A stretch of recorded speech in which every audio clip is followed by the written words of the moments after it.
Hey, thanks for coming by for another No BS social media chat. The NCAA tournament, March Madness, just wrapped up. And I actually paid attention more this year than I had in years past. While I was a big college basketball fan, in fact, did basketball play-by-play for many years growing up, my alma mater actually made it to the tournament this year. Only the third time since I graduated from college they've made it. So I was into it for a few weeks, and I actually watched more of the games this year than I normally watch. I just don't have a lot of time to sit back and watch college basketball. And it's not that I don't like it, but this year I'm glad I did, because I was able to equate it to social media. I was able to, well, think about basketball in terms of social media. And the one thing I noticed is that a lot of the teams that, well, did well with the fundamentals, rebounding, dribbling, passing, all those important basic, well, fundamentals, if you will, basic skill sets, were the teams that did well in the tournament. It's not about being able to shoot a three-point play. It's not about being able to run up and down and run and gun the court. Those teams can win sometimes, but it's the teams that are fundamentally sound, the teams that master all the basics that they learn in basketball practice, end up winning. And I said, you know, that's kind of the same thing with social media. I've been thinking about where we take the direction of these videos, because in all honesty, there's not a lot of new stuff to talk about each and every week. And I realized at the end of the day, we're still talking about the same principles we talked about hundreds of videos ago. Because yes, there are some people who are advanced. Let's use a basketball analogy again. When you make it to the NBA, you've got a skill set above and beyond other people. You're a superstar already, whether you're a bench player even, because you were probably a superstar in college, or a superstar in high school. You're a superstar in some way. You can run up and down the court. You can do basketball differently than everybody else, than a regular college team, than a high school team, than a pickup league team, whatever it is. It's almost like being a superstar, whether you're a big, huge media conglomerate, whether you're Coca-Cola as a business, whether you're a big-time recording star. You can do things and get away with things and make mistakes that others can't out of sheer tonnage.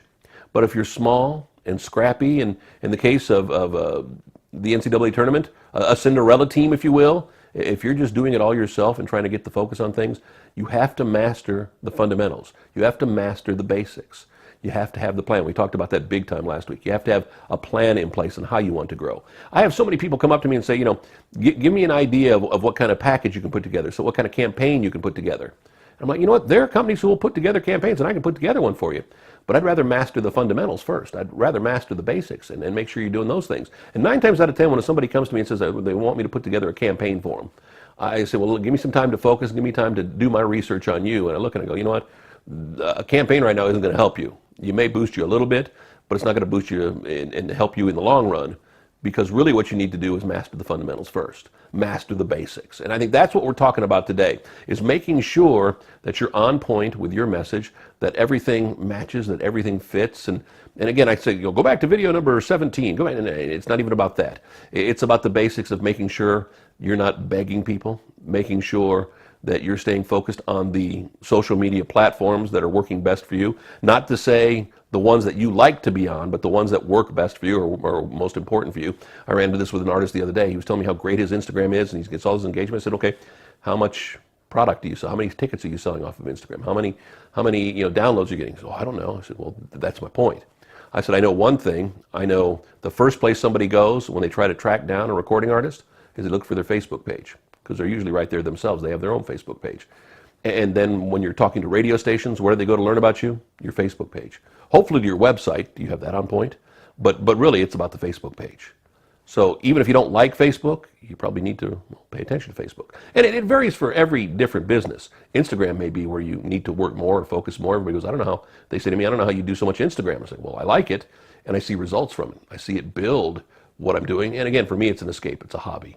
But you got to find the focus. So mastering the basics is most important. I think over the course of the next 6, 8, 10, 12 weeks, I don't know how long it'll go, we'll go back and retouch on some of the basic tenets of what we talk about with our No BS social media. No BS is what it's talking about. And when you're mastering the basics, that's no BS. It may not be fun. It may not be exciting, but it's going to be rewarding. And at the end of the day, isn't that what it's most about? Back next week, another No BS social media chat. NoBSSocial.com, the place for all of these videos. We throw them up on Facebook, throw them up on YouTube. And again, as I always say, I don't care where you're watching, just come on back and watch again next week. If you need me, you want to talk one-on-one, phone number, email address, coming up here at the end of the video. Thanks. Have a great week.